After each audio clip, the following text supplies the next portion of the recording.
Welcome back to the Real Estate Rat Pack Radio Show with Chris, Joe, and Rob.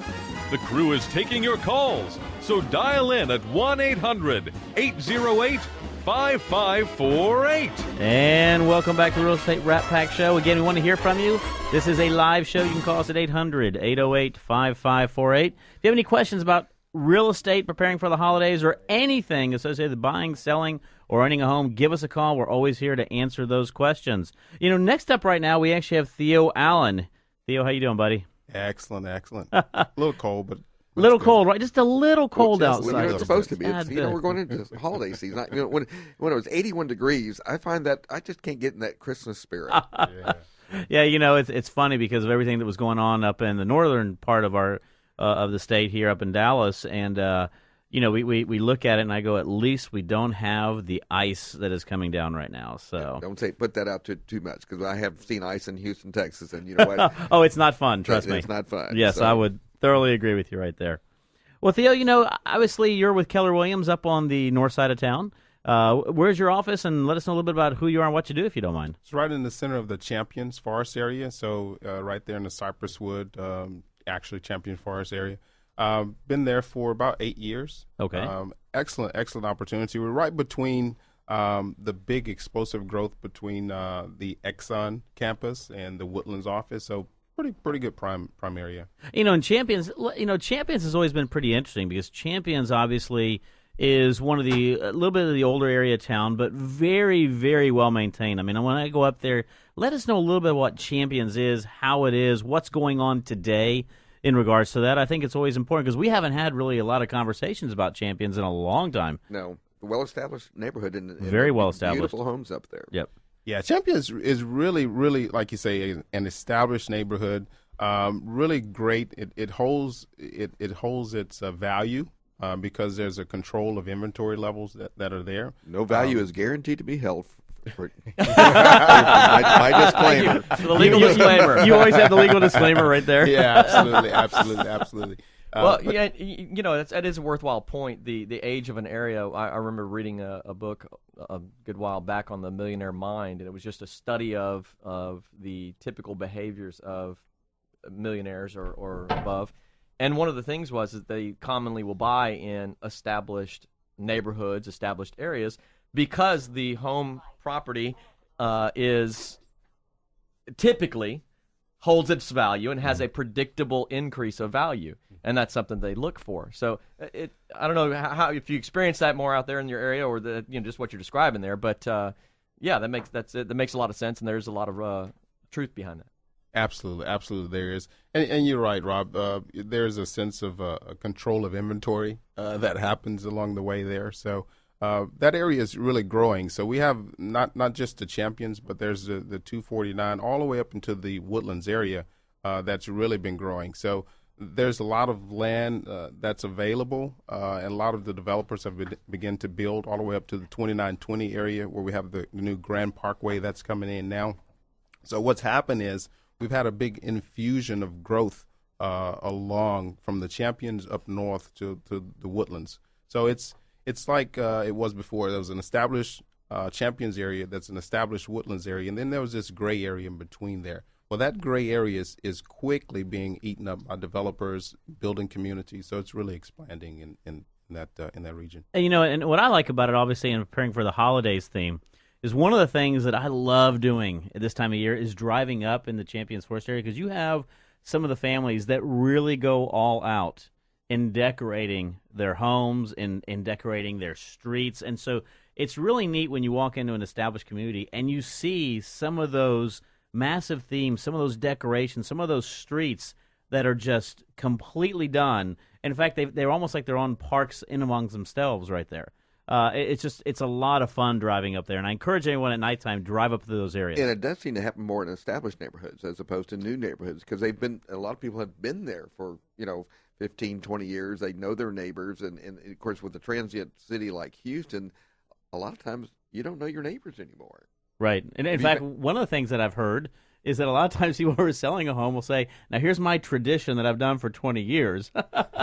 Can you maintain it because the whole street does it this way? I mean, have you seen the same things? Absolutely, absolutely. And that especially holds true when a seller is selling their home. There's a new buyer, and in an established community like that, they want to be sure that you uphold the standards. And so, yes, when they are very festive and there's a lot of decorations that are going on, when there's these huge tradition that happens in the community like this, then yeah, you do see that passed on. They want to see that continue.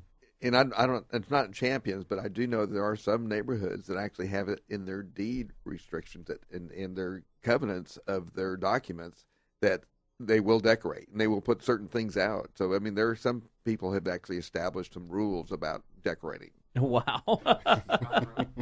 Is that in Conroe? That is correct. Pecan Grove. Pecan Grove does. Yeah. Okay.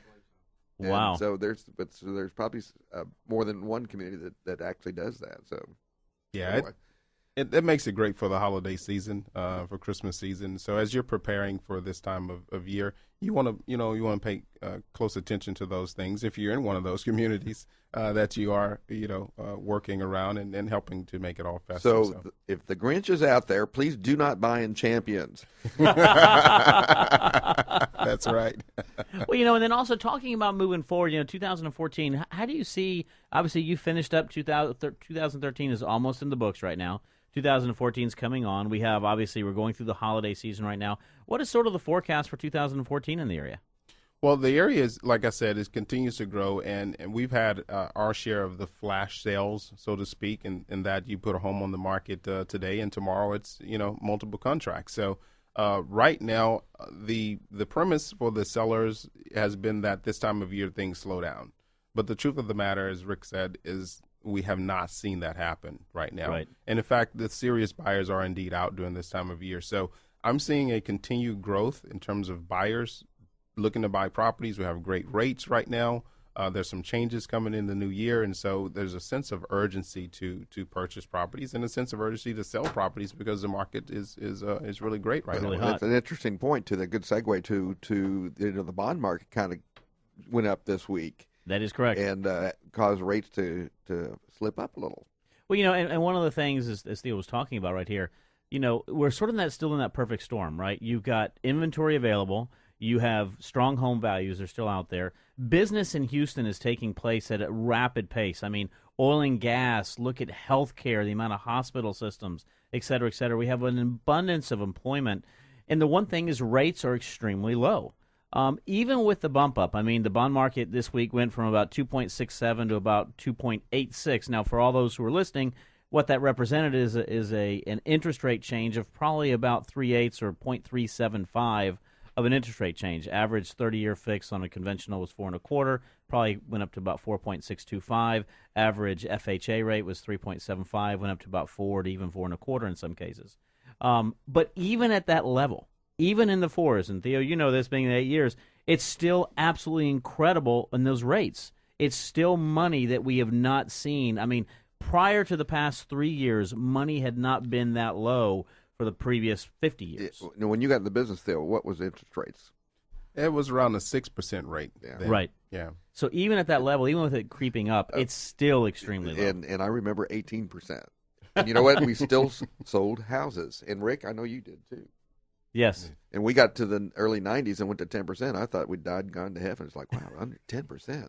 Well, and that's where I got mine. That very first year I bought my first home, we're talking about 15 years ago, you're going to get one of the best rates out there at, 10.125. I'm like, really? Let's go for it. So, Theo, talk to me about what you tell people who are wanting to put, maybe they got notice that they're going to be transferred and they need to put their house on the market. What do you kind of advise them at this time of the year what to do? Well, it really depending on what their goals are. If they've transferred and they need to sell, again, this is prime time. And the reason that I believe that it is because there's not a lot of competition that's out there. We've already gone through a real stint where there's been a lot of properties that sell very quickly. So inventory levels are already very, very low. But you take it to the holiday season, and you take it to where most sellers think the springtime is the best time to sell. So you have a larger influx of properties and sellers that are coming on the market. right now, with the way that levels are in terms of inventory, with the festivities that are going, with the Christmas season, with the decorations, with everything happening, I think it's an excellent time to put your home on the market.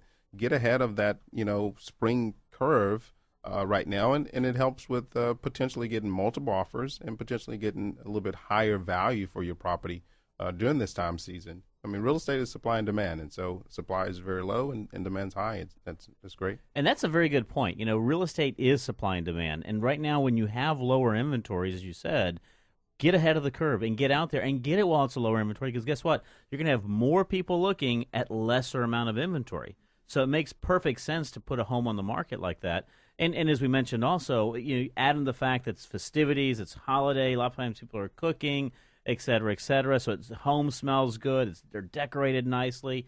It enhances the value. And one of the questions I was going to ask you, I wasn't able to ask Rick this on the prior session, was, one of the things is people will tell me from a mortgage perspective is, I'm going to wait until it's moved out so I can clear out my home. What's your advice to somebody who wants to have a home that is not decorated, and cleared out, versus a fully furnished home? Is there something better to sell an empty home versus a furnished home? That's a great question, Chris. Really, really good question. And it's been my experience that some buyers have imagination and some don't. And so I think that the property having some furniture there, having some staging, so to speak, done, speaks a lot better than a vacant property. Again, buying can be emotional. And so walking into a vacant property doesn't give it an emotional or warm feel. We're influenced by the natural senses as people. And so I think that if you're needing to clean the property out, maybe some of the things that are less attractive you want to take out, but I think some of the more attractive things or some staging, would help. Yeah, well, I think staging is essential. A lot of times people want to stage themselves, but they have clutter. They've got that ugly green couch that they got from their parents, 30 years ago and things like that. So I think staging is an integral part of being able to sell a home. And I think the fact that he said some people have a great way to visualize and other people don't. I mean, we tell Joe all the time he needs to visualize that new home. He needs to there visualize it is. it. They work it in every the show. Time, right? Now, I'm surprised you didn't come up with that one, Well, Rob. I was going to do. work it in somewhere, and you know what? And I probably will again. But a lot of people are linear thinkers, and they can't mentally place furniture and things like that. They need to see it. And vacant homes are really tougher to sell. Absolutely. We are up against a break already, but I want to make sure we have how we get a hold of you, Theo. Absolutely. My best contact number is 832-559-9050. That's my office number. Also reachable by email, theo.allen@gmail.com and arghomesolutions.com. arghomesolutions.com. Reach out. If you're in that area, definitely contact Theo, 832-559-9050. We are up against a break right now, so we'll be right back. And it keeps it out of sight. When that shark bite